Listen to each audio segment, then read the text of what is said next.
नमस्कार।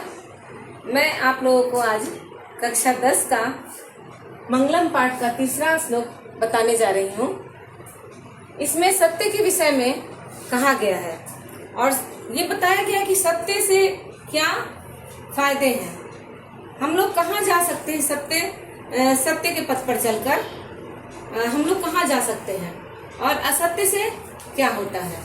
तो हम लोग आगे बढ़ते हैं और श्लोक की तरफ चलते हैं।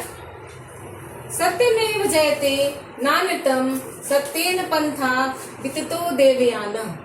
सत्यमेव जयते नान्यतम सत्येन पंथा विततो देवयानः। येनाक्रमण्यत् ऋषयो व्याप्त कामा यत्र तत् सत्यस्य परम निधानम। फिर से मैं पढ़ रही हूँ। सत्यमेव जयते नान्यतम सत्येन पंथा विततो देवयानः। येनाक्रमण्यत् ऋषयो व्याप्त कामा यत्र तत् सत्यस्य परम निधानम। अब इसमें देखते हैं कि कौन सा ऐसा शब्द है जिसका संधि विच्छेद किया जा सकता है। जब तक इसका संधि विच्छेद नहीं करेंगे तो अर्थ पता नहीं चलेगा। तो सबसे पहले सत्यमेव,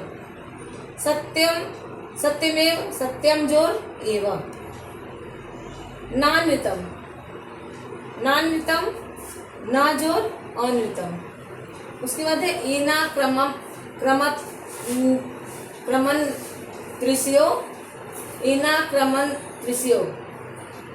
क्रमन त्रिशयो का होगा ईन जोर आक्रमंती जोर ऋषय। और व्याप्त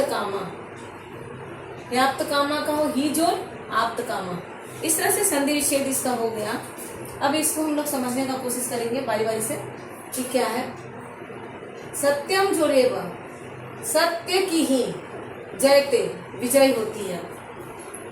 अर्थ है सत्यम मेवा जयते, सत्य की ही विजय होती है, नान्यतम असत्य की नहीं। सत्येन पंथा विततो देवयानः। सत्य के रास्ते से ही, सत्य के पंथा मतलब रास्ता, सत्य के रास्ते से ही हम लोग कहाँ जा सकते हैं, देवताओं के पास।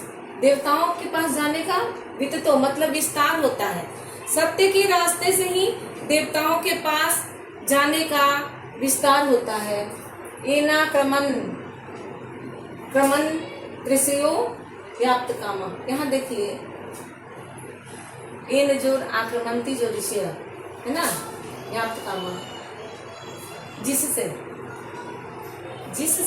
रास्ते से व्याप्त कामा, जिन्होंने अपने मन पर विजय प्राप्त कर लिया है, अपनी इंद्रियों पर विजय प्राप्त कर लिया है, वैसे लोग कौन होते हैं, ऋषि, निष्काम ऋषि है ना। जिससे निष्काम ऋषि उस रास्ते पर पहुंचते हैं। किस रास्ते पर, सत्य के रास्ते पर पहुंचते हैं। सत्य के रास्ते पर पहुंचते हैं निष्काम ऋषि। अगर असत्य बोलेंगे तो हम लोग देवताओं के पास नहीं जा सकते हैं, हम लोग उनके वहां तक नहीं पहुंच सकते हैं, है ना। इसलिए सत्य के रास्ते से ही निष्काम ऋषि जो है वहां तक पहुंचते हैं। यत्र तत् सत्यस्य परम निधानम। यत्र जहाँ, तत् उस सत्य का, परम निधानम स्थान है, जहाँ उस सत्य का परम स्थान है, वहां तक कौन पहुंचते हैं, निष्काम ऋषि, जिन्हें किसी चीज से कोई लगाव नहीं है।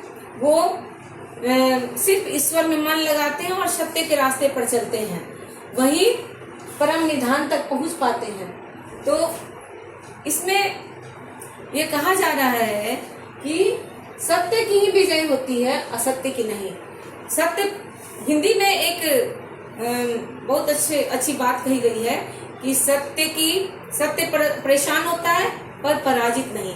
तो यहाँ परेशान हो सकता है सत्य, कुछ देर के लिए उसको लगेगा कि हाँ हमारे साथ गलत हो रहा है, जो लोग सत्य के रास्ते पे चलते हैं, लेकिन अंत में सत्य की ही विजय होती है।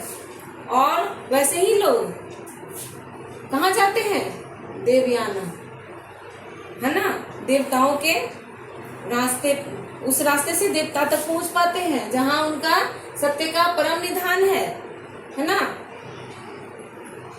आशा करती हूँ कि ये श्लोक बहुत ही अच्छा लगा होगा आप लोग को इसका अर्थ। और इसी तरह से आप लोग पढ़िए, समझिए, जानिए और आगे बढ़िए, यही मेरी कामना है। धन्यवाद।